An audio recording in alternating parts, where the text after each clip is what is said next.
Hello guys and welcome back to Tech Tricks tutorial.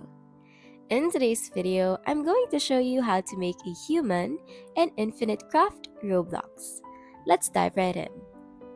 First, start by combining wind and earth to create dust. This is the foundation for everything you'll need.